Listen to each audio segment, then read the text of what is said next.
Chapter 18, On the Road. Everything was different. We were faster without our youngest and oldest, but now we were without deep roots, without the acute need to protect and make better. And I had taken up a spot that opened up in the middle of it all, somewhere between desperation and resolve. We decided to find the resistance, and we knew that there was a pocket of it near Espanola. We needed information to figure out which of the schools Minerva would have been taken to. Cheeboy and Mig never questioned the plan. We moved the same way as always, Mig as our leader, Cheeboy as the scout, but now I was with them, helping to shape our path forward. After all, I was the one who had put us here.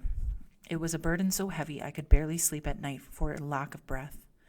What if I was leading us to our death? What if I were walking into a place full of more trickster Indians? What if there were no Indians at all? Instead of sleep, I counted the stars and kept 6 on the individuals breathing of each remaining member sleeping in their tents around me. The weather was shifting fast and you couldn't see your breath anymore, not even in the hour before sun rose. Meg and I were out collecting water from our tarp traps when we found the first sign that we were getting close. French, here. He motioned me over to a thin elm in front of a semicircle of pine. He pointed out a small dent in the side of the trunk. I bent closer and the dent turned into a scar, and then the scar revealed itself to be a series of deliberate cuts. What is it? Meg ran his fingers over the marks and gave a short laugh. I think they're syllabics. What's that? That is our written language. I reached out to feel the language on my skin for the first time since Minerva had breathed her words over my forehead when she thought I was sleeping during her nightly check-ins. An arrow, a line, a couple of dots. What does it mean? I don't know syllabics. Isaac was the linguist, but I do know it means there are Nish close by who do. He sounded more hopeful about an impending meeting than I would have imagined, especially after the last one. Maybe he felt something in the tree that I didn't. The next day we spent taking stock and repacking our gear. We needed to know exactly what we had if we were getting close to Espanola, and we needed to make sure that there was nothing unnecessary left in our packs. Speed and agility were the benefits of a tighter group, and we needed both now. Hey, French, you want to come with me to look for mushrooms? It was Rose. Something about her voice made my neck prickle. It had to be her voice because there was nothing exciting about looking for squat fungus in the bush. Sure, I tried to play it cool. We didn't have much time to hang out these days, not with the ferocious pace that I'd set and the breadth of my self-assigned duties.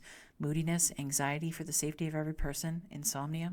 Let's go then. She motioned for me to follow with a tilt of her head, her long hair loose against her faded gray t-shirt. I got up from where I had set up by the tent to count and recount ammo and followed her through the pines. The forest was quiet in here, like a room so full of small voices it hummed with silence. We walked for almost an hour, just listening, enjoying being close to each other without the distraction of the others and the reminder that we were so much less than before. And she stopped short in front of me, and I almost slammed into her back. See mushrooms? She shook her head. No, but I smell something. I opened my nostrils and tried to inhale slowly. She was right. There was something else there, something different in the woods. I think it's water. Her voice was a whisper, as if she could startle the water and it would rush off into the denser bush, leaving us behind. We walked in a small circle, sniffing at the air like dogs, and finally she chose a direction and we rushed forward. The trees were dotted with scabs. They sat like blisters on the smooth white of the birch. They caught our hair as we passed, combing it across our skin. We left a few strands there, and I was happy in the leaving. I followed her to the smell of water, ecstatic, almost crazed with hope, and a small bundle that was building to a fire in my chest. She moved ahead, pushing through the dense brush like a coyote. I was seconds behind her, muscles pumping, face smiling, watching her break free and throw arms forward and back in wide strides. She was so beautiful. I wanted to catch her, and I wanted to watch her flee. I could find no satisfaction in my intentions. They were too tiny for the wholeness of her and who I was with her. I loved her. The certainty of the feeling was clear and bright and brown and lean, and it hit me in the throat so that breathing became weeping. And then she screamed from the other side of the trees, and my pace doubled, eyes stinging. I jumped through the bush where she disappeared. I was ready to fight, fists already heavy. I was a man then, not a 16-year-old, too skitty and awkward for real strength. And there she was, breathing so heavy her shoulders heaved up and down. She was standing still in a clearing, and I pulled myself beside her, grabbing her elbow both to stop myself and to take measure. What's wrong?" I could barely breathe. I bent forward, hands on my knees, to catch my breath. Her voice was high with excitement. "Water, real water. And I saw a fish right there." She pointed somewhere in the middle where the water tore into frills around the rock. It was the thin brown brook, pulling itself like a ribbon across the curve cut into the rock just ahead. It didn't rage or wave or crash. It bled from somewhere up the hill and carried itself with a quiet grace across the tortured ground, over the glassy rocks, feeding bundles of greens with tenacious roots, some pulled from the split earth and dangling under the cool surface like old ladies dipping vein-bruised legs into a pool. I fell to my knees, crunching in the early spring crust of leaves and dirt, laughing. It was too much. It was too much. Her and the bundle I carried for her, and the water and the bush and everything. Everything made to ache and splinter and seek and throb, but the loss of our parents, our homes, our words, our elder and our Riri, our safety. I laughed until I was crying, and she moved closer, pulling my head to her legs so that I leaned there at first, then clutched at her. She pushed a slight hand into my hair, brushing the branches and the leaves out of its length. I pulled at her legs until she fell to my side, and I reached, taking as much of her as I could in my two skinny arms, pulling her into my chest, warm from the bundle burning there. There were sounds now that came from a memory of my uncle. My uncle and his stereo and his army of battered CDs lined up on the kitchen counter, 2 stacks of cooking pots and bookends. He slurred even when he was sober, which was hardly ever. He pointed with palsy fingers. "Grab one there, boy."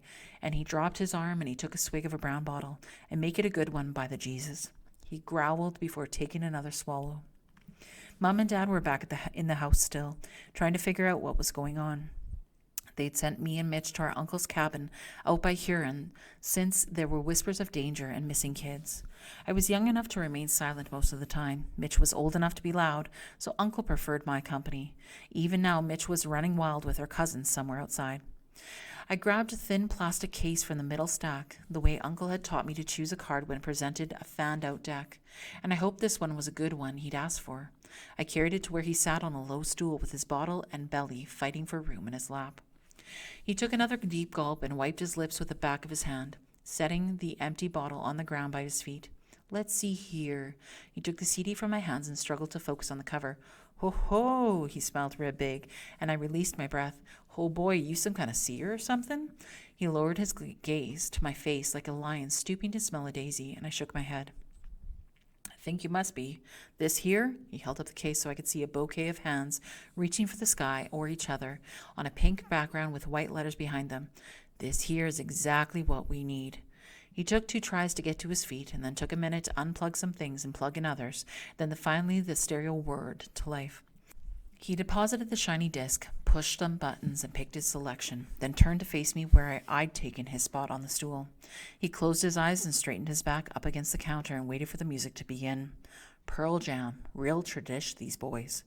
It started with an echo turned inside out, and a small yell like a man captured. Then the bottom fell out, and he escaped, and I tumbled along on his release. Snapping drums, a flexing of sound, and a high threading of guitar over a smoother cadence, and then the man sang. Wrapping up and then throwing off, wrapping up and then throwing off. The sounds were relentless, and I wiggled a bit on the stool, uncomfortable in its strength. "What do you think, boy?" Uncle yelled high over the high whine stacked on the deep bottom notes. I took a long while, long enough for the song to start to spiral back to its first echo, and I answered as honestly as I could manage. "It sounds like if Gray could make noise." That's what I heard here, now, beside the water with this beautiful girl pulled into the bony shell of my arms. I heard capture and release and a high whine over something that echoed off the trees, growing downwards towards the brook like pious monks in all manner of fancy dress, voluminous green silks peeking out from their austere brown habits. How could anything be as bad as it was when this moment existed in the span of eternity? How could I have fear when this girl would allow me to be this close? How could anything matter but this small miracle of having someone I could love? And I kissed her, and I kissed her, and I didn't stop. I had no way of knowing things would shift again, that I wasn't as alone as I thought, after all.